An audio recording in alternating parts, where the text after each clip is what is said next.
এই শহর কখনো থামে না, অথচ এই ব্যস্ততার মধ্যেই একটা পথ রয়েছে যা আমাদের নিয়ে যেতে পারে কয়েক শতাব্দী পেছনে। চলুন বেরিয়ে পড়ি ইতিহাসের শহর পানামনগরের উদ্দেশ্যে। পানামনগর যেতে হলে বাংলাদেশের যে কোনো জেলা থেকে সর্বপ্রথম আসতে হবে রাজধানী ঢাকাতে। এরপর ঢাকা থেকে পানাম যেতে হলে সর্বপ্রথম আসতে হবে ঢাকা চিটাগাং মহাসড়কে অবস্থিত মোগরাপাড়া চৌরাস্তায়।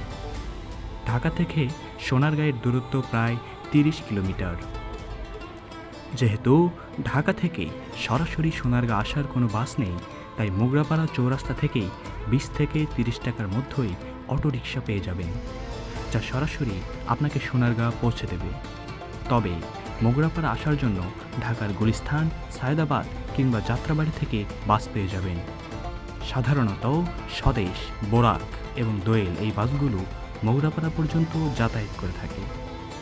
সেক্ষেত্রে জনপ্রতি বাস ভাড়া 50 থেকে 65 টাকা পর্যন্ত পড়তে পারে। অথবা আপনি চাইলে ঢাকার যে কোনো জায়গা থেকে সিএনজি বা মাইক্রো ভাড়া করে এখানে আসতে পারেন। আর যদি চান তাহলে ব্যক্তিগত বাইক নিয়ে আপনি সহজেই আসতে পারেন সোনারগাঁ পানাম সিটিতে। প্রাচীন এক গেট পেরিয়ে যেন সময়ের দরজা খুলে গেল। এই পথে হয়তো 100 বছর আগে বণিকদের পায়ের শব্দে ধুলো উঠত। আজ সেই পথ নীরব, কিন্তু দেয়ালের প্রতিটি ফাটল যেন ইতিহাসের গল্প বলে যায়। দুই পাশে সারি সারি প্রাচীন ভবন, রোদে পোড়া দেয়াল, শ্যাওলায় ঢেকে থাকা জানালা, প্রতিটি ইট, প্রতিটি খিলান যেন সময়ের ক্যানভাসে আঁকা এক একটি গল্প। এখানে দাঁড়িয়ে চোখ বন্ধ করলে মনে হয় কোথাও এক কোণে বসে আছে এক বৃদ্ধ বণিক। হাতে মসলিন কাপড়, পাশে দাঁড়িয়ে আছে বিদেশি সব ক্রেতারা। চারপাশে গমগম করছে পানাম স্ট্রিট। কালের পরিক্রমায় এ শহর আজ নিস্তব্ধ, কিন্তু তার নিঃশ্বাস এখনও আছে। মন দিয়ে শুনলেই শোনা যায় অতীতের কোলাহল। প্রবেশদ্বার পেরিয়ে আমার মনে হলো আমি কোনো পর্যটন স্থানে আসিনি, আমি এসেছি ইতিহাসের বুকে হেঁটে বেড়াতে, যেখানে প্রতিটি পদক্ষেপে অতীত আমাকে ছুঁয়ে যাচ্ছে।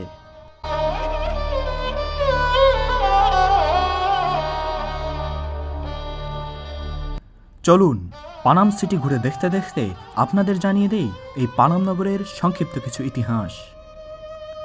সোনারগাঁয়ে অবস্থিত প্রাচীন 3টি নগর, যেমন বড়নগর, খাসনগর এবং পানামনগর। এই 3টি নগরের মধ্যে পানাম ছিল সবচেয়ে গুরুত্বপূর্ণ ও আকর্ষণীয়। সোনারগাঁয়ের 10 বর্গ কিলোমিটার এলাকা জুড়ে এই নগরী গঠিত। আজ থেকে প্রায় 400 থেকে 500 বছর আগে মধ্যযুগীয় বাংলায় গড়ে ওঠে এই পানাম নগরী। 15 শতকে ঈসা খাঁ বাংলার প্রথম রাজধানী স্থাপন করেছিলেন সোনারগাঁয়ে, যার পূর্বে অবস্থিত মেঘনা আর পশ্চিমে শীতলক্ষ্যা নদী। এই নদীপথে বিলেত থেকে আসত বিলেতি থান কাপড় এবং দেশ থেকে যেত মসলিন। শীতলক্ষ্যা আর মেঘনার ঘাটে ফিরত পালতোলা নৌকা।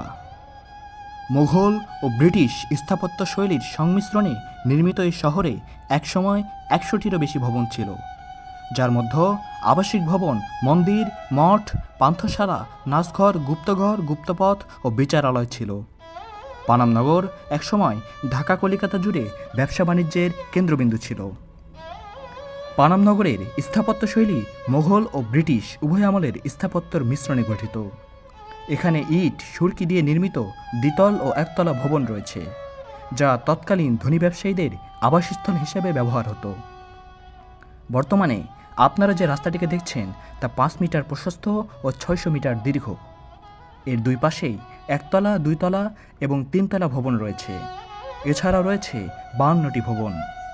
পানাম নগরীর মাঝে যে রাস্তাটি চলে গেছে এর উত্তর পাশে আছে 31টি ভবন এবং দক্ষিণ পাশে 21টি ভবন। শুধু তাই নয়, পানাম নগরের পাশ দিয়ে বয়ে গেছে পঙ্খিরাজ খাল। এই খাল পানামের গুরুত্বপূর্ণ ভবনগুলো ছুঁয়ে পূর্ব দিকে মেনিখালী নদ হয়ে মেঘনা নদীতে মিশেছে। পানাম নগরের একটি উল্লেখযোগ্য ঘটনা রয়েছে। একবার পারস্যের খ্যাতিমান কবি হাফিজকে আমন্ত্রণ জানিয়েছিলেন তৎকালীন বাংলার সুলতান গিয়াসউদ্দিন আজম শাহ। বৃদ্ধ কবি হাফিজ সে আমন্ত্রণে সাড়া দিতে না পেরে একটি গজল রচনা করে উপহার পাঠান সুলতানকে।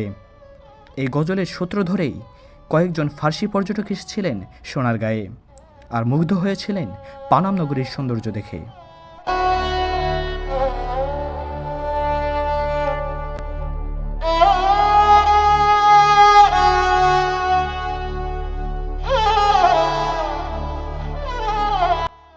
এতক্ষণ আমরা জানলাম পানামের সৃষ্টির ইতিহাস, কিছু ঘটনা, তৎকালীন পানামের গুরুত্ব ও তাৎপর্য। চলুন তাহলে এবার জানিয়ে দেই পানামের ধ্বংসের ইতিহাস। পানাম নগরীর ধ্বংসের যাত্রা শুরু হয় মূলত 19 শতাব্দীর শেষ ভাগ থেকে আর সম্পূর্ণ পতনের দিকে যায় 20 শতাব্দীর মধ্যভাগে। 1877-এর দশক থেকে শুরু হয় বাণিজ্যের অবনতি। পানাম নগর ছিল হিন্দু ব্যবসায়ীদের শহর, যারা কাপড় ও মুক্তার ব্যবসা করতেন। কিন্তু 19 শতাব্দীর শেষের দিকে কলকাতার বন্দর ও রেলপথ উন্নত হওয়ায় নদীভিত্তিক বাণিজ্য হ্রাস পায়। ফলে শহরের বাণিজ্য কেন্দ্র হিসেবে গুরুত্ব কম পায়। প্রাকৃতিক পরিবর্তনের বিষয়টিও এখানে গুরুত্বপূর্ণ। শীতলক্ষ্যা নদীর নাব্যতা কমে যাওয়া এবং নদী প্রবাহ পরিবর্তনের কারণে নৌপথে যাতায়াত কঠিন হয়ে পড়ে। এতে ব্যবসায়ীদের আয়ের উৎস সংকুচিত হয়ে যায়। এছাড়াও ধ্বংসের অন্যতম কারণ 1947-এর দেশভাগের সময় ভারতের ত্রিপুরা ও পশ্চিমবঙ্গের দিকে হিন্দু ব্যবসায়ী পরিবারগুলো চলে যান। হঠাৎ করেই শহর হয়ে পড়ে জনশূন্য। আবার পাকিস্তান আমলে অর্থাৎ 1950 থেকে 1971 সন, এই সময় অবৈধ দখল, রক্ষণাবেক্ষণের অভাব এবং প্রাকৃতিক ক্ষয় এ সকল বিষয়ই ধ্বংসের পিছনে ভূমিকা রাখে। শুধু তাই নয়, 1971 সালে যুদ্ধের সময় অনেক ভবন ক্ষতিগ্রস্ত হয়। অনেক ঐতিহাসিক ভবনের দরজা, জানালা, কাঠ, এমনকি ইট পর্যন্ত খুলে বিক্রি করা হয়।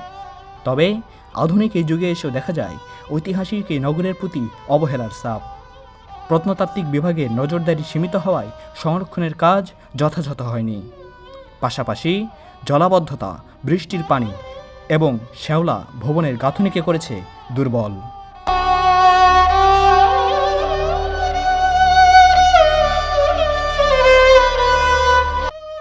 পানাম নগরে আসার পর আপনি কি কি সমস্যায় পড়তে পারেন?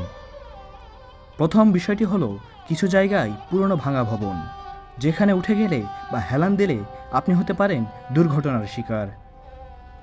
যারা ইচ্ছা পোষণ করেছেন যে এখানে এসে ভিডিওগ্রাফি করবেন, তারা একটা বিষয় অবশ্যই মাথায় রাখবেন। আপনার হাতে যদি স্মার্টফোন ছাড়া অন্য কোনো আলাদা ক্যামেরা থাকে, তাহলে আপনি ফটো বা ভিডিও কোনোটি করার অনুমতি পাবেন না। আপনাদের সাথে বিষয়টি খুলে বললাম, কারণ আমি নিজেই এই সমস্যার ভুক্তভোগী। তবে আপনার যদি কোনো গুরুত্বপূর্ণ ভিডিওর প্রয়োজন পড়ে, তাহলে অবশ্যই কর্তৃপক্ষের অনুমতির প্রয়োজন।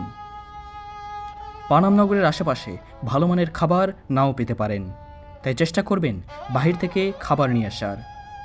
এছাড়াও নিরাপত্তাজনিত সমস্যাও রয়েছে এই পানাম নগরে, তাই এখানে আসার পর সব দিকে লক্ষ্য রেখে চলুন। যাই হোক, এবার একটি বিষয় শেয়ার করি। পানাম নগর প্রতি রবিবার সাপ্তাহিক বন্ধ থাকে এবং অন্যান্য দিন সকাল 9টা থেকে বিকাল 5টা পর্যন্ত খোলা থাকে। আপনাদের এখানে ঘুরতে আসার প্ল্যান থাকলে চেষ্টা করবেন সরকারি ছুটির দিনগুলো বাদ দিয়ে আসার।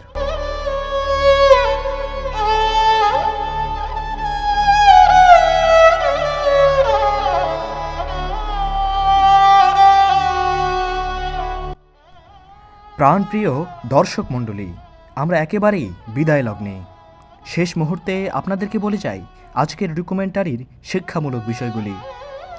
পানাম নগর প্রমাণ করে যে সঠিক পরিকল্পনা, নকশা ও সমৃদ্ধ সংস্কৃতি মিললে একটি শহর কতটা সুন্দর ও সুশৃঙ্খল হতে পারে। পানাম প্রমাণ করে যে শিক্ষা, কারিগরি দক্ষতা ও ব্যবসায়িক সংযোগই উন্নতির চাবিকাঠি। রাজনৈতিক অস্থিরতা, সামাজিক দ্বন্দ্ব ও নিরাপত্তাহীনতা একটি শহরকেও ধ্বংস করে দিতে পারে। সঠিক সংরক্ষণ না থাকলে শত বছরের ইতিহাস মুহূর্তেই হারিয়ে যেতে পারে। Yes.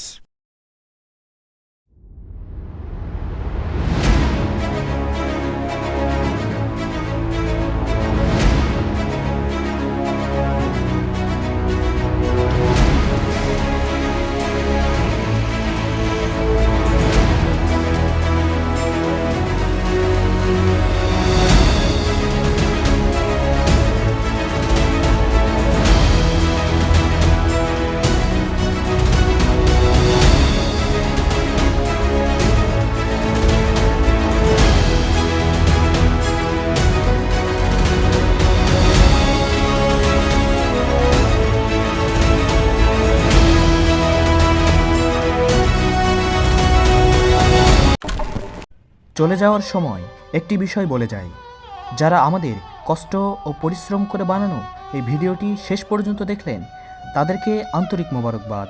আশা করি আপনার এই মূল্যবান সময় বৃথা যায়নি। এরকম তথ্যবহুল ভিডিও পেতে আমাদের সাথে থাকতে পারেন। যেখানেই থাকুন, ভালো থাকুন, সুস্থ থাকুন, আল্লাহর উপর ভরসা রাখুন। দেখা হবে অন্য কোনো ভিডিওতে, অন্য কোনো তথ্যচিত্রে। জাজাকাল্লাহ খয়রান। আসসালামু আলাইকুম ওয়া রাহমাতুল্লাহি ওয়া বারাকাতুহু।